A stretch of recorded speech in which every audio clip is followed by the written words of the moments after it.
Hey, what's up, guys? It's your boy Messenger Pigeon, and welcome to my first YouTube video. This is gonna be a story time video about the time I almost went to prison for 40 plus years. And yes, the title is not clickbait. Um, I just want to start off by saying sorry for the shitty gameplay. If you guys have any other gameplays you'd like to watch me play in the future over story time videos, again, like these, please feel free to leave them in the comments. But let's just get right into the story because I know you guys are really wanting to know. So it all started off between me, my best friend Skylar, and this other girl named Olivia. We're gonna give them fake names, okay? So we have Skylar and we have Olivia. Skylar's my best friend. We've known this girl Olivia here and there. You know, she lived in the dorms with us. I'm a freshman in college, if you guys didn't know. Um, and whatever. So we knew this girl. And it ended up, some beef ended up going down. Whatever. I'm not really going to get into details. If you guys want to know some other parts of the story, I'm going to skip some irrelevant parts to the main point. But if you guys would like to know them, I'll be sure to make some other videos. So let me know. But regardless, we had beef.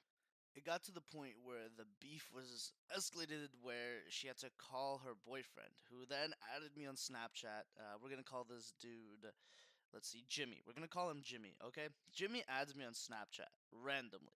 Starts threatening me like, oh, blah blah blah, I'm gonna come on campus. And at this point, I'm just trolling him.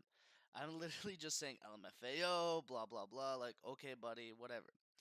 I end up screenshotting the text messages there from Snapchat and posting it on my story. And I said, "Uh oh, big man on campus." That was the exact caption. If I can find the picture, I'm gonna put it in the video for you guys to see. But that was the exact caption. So keep that in mind. This man is now threatening me, blah blah blah, doing this shit. But I don't care. You know, whatever. Everyone talks a big talk. Turns out he actually ended up coming onto campus. Me and my friends were going on a walk, and this man pulls up randomly with him and his boy. Whatever, long story short, he ends up getting arrested instantly. Um, but I'm not going to go into detail again for that. That's part of another story. So I wait about 2 days following that period and I get a call. I'm literally in my dorm room playing Counter Strike. I specifically remember this. This is the day that changed my life forever. I'm playing Counter Strike and I get a call. And I hear, oh, my name is Lieutenant blah, blah, blah. I'm here with the UMass police department. We'd like to have you come in for some questions. And I was like, yeah, absolutely. Like, I have no problem because I thought this was about the altercation that occurred from when Jimmy came onto campus. So I was like, okay, yeah, sure, absolutely. And I walked down to the department, obviously not assuming anything. All of a sudden, I go into the police department. I tell them that I'm here with an appointment from that lieutenant. And the lieutenant comes up, brings me down 3 to 4 flights of stairs, down to the bowels of the police station, and puts me in this room. Now, first thing I noticed, it's a closed off room. It's pretty tight, and there's already someone sitting there. There's a regular desk that you would have at a regular barbecue, you know, like a table type thing. And on it is a tripod and a camera facing one chair. They asked me to have a seat. I was like, okay, sure. I have a seat, and immediately the first thing they say is, hi, these are our names, blah, blah, blah, Lieutenant, blah, blah, blah. We're here on February 7th at, I believe it was roughly 2 p.m., and we're here in interrogation room number 3. The second I heard that, I immediately started panicking. I was wondering, why am I in interrogation room? Why is all this happening? What is going on? I needed to know these answers. So the first thing they do is ask me, they show me a picture of my Snapchat account and they go, "Is this your Snapchat account?" Obviously, I replied with yes. I didn't know what to do. Now, then they pull up this video and they go, "Do you remember this video?" And it was a picture, or sorry, it was a video, obviously, of someone's hand holding a sheet that had Game of Thrones written on it, and the captions was LSD 250 micrograms. So obviously the next question they asked is, what is this doing on your Snapchat story? Boom. Just like that, I had no idea what the hell I had to say. I mean, I could have said anything. I could have done anything, and I would have been locked up in prison right now and not made this video. Easily, easily, easily, easily. So My dumbass, the first thing I said was, "It's fake acid." Fake acid.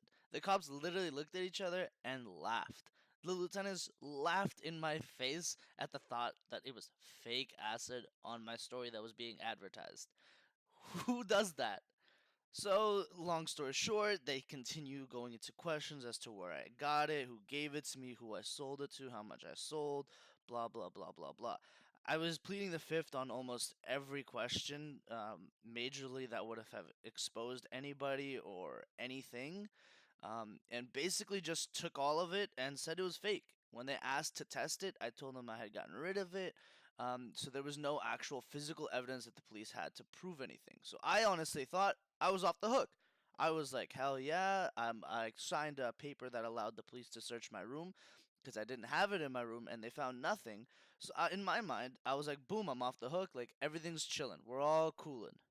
So once the police came back from searching my room, the two lieutenants walked out of the room um, to speak to them and figure out what they should do next. Now, I had my phone next to me, and once the police left the room, I immediately took it and texted Skylar. I could only get off one or two messages, and all I said was, "They got me on the acid." That's all I could send my best friend who knew everything there is to know about my life.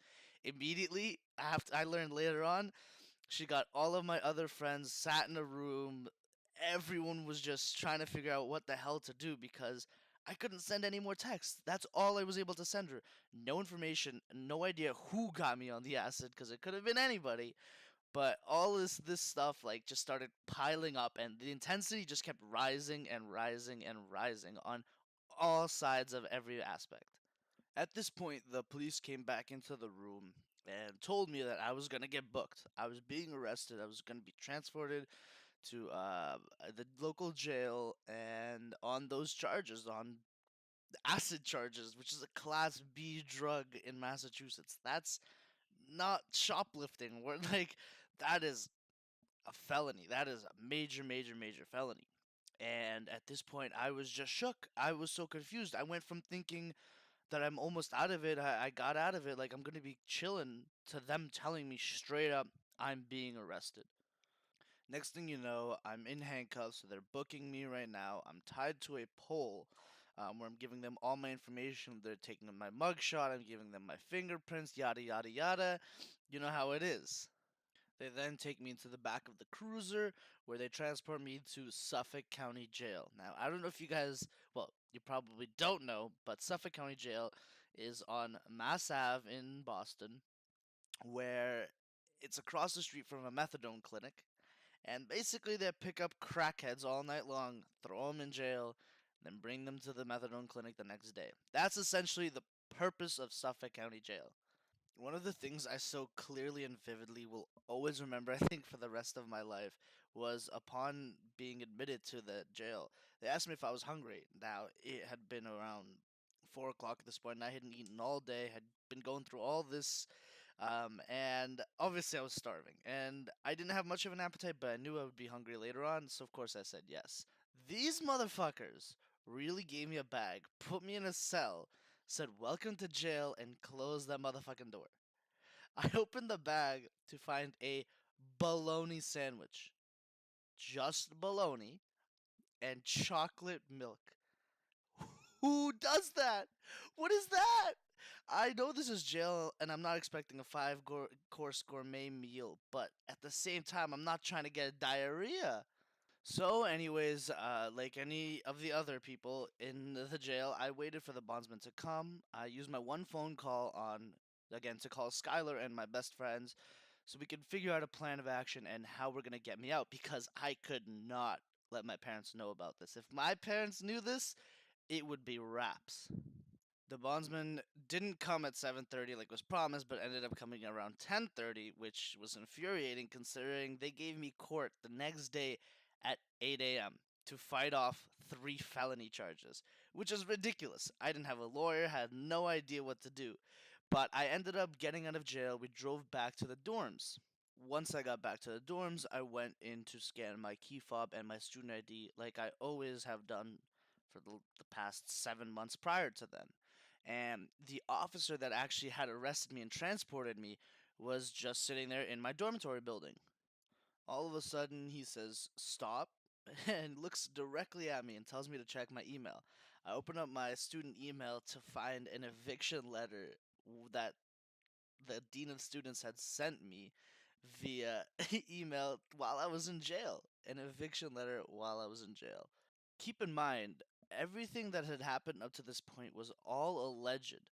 There was no physical evidence, there was no proof. I had court the next date. So the fact that they were able to completely evict me and kick me out over circumstantial evidence is kind of ridiculous in my opinion. So low key, a big fuck you. So I ended up going to my friend's apartment and stayed there overnight. We ended up figuring out I had to call my dad. I ended up calling him and told him what happened, but made him promise to never, ever, ever tell my mother.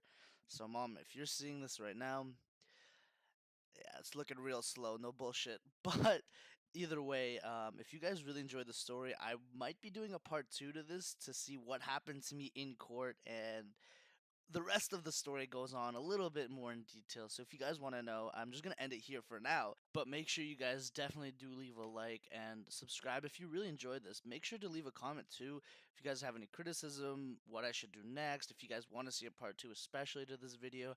Let's reach 10 likes if you guys want to see a part 2. I think we can do that. And yeah, I hope you guys enjoy this with more videos to come soon. Other than that, it has been your boy Messenger Pigeon. I'll see you in the next one.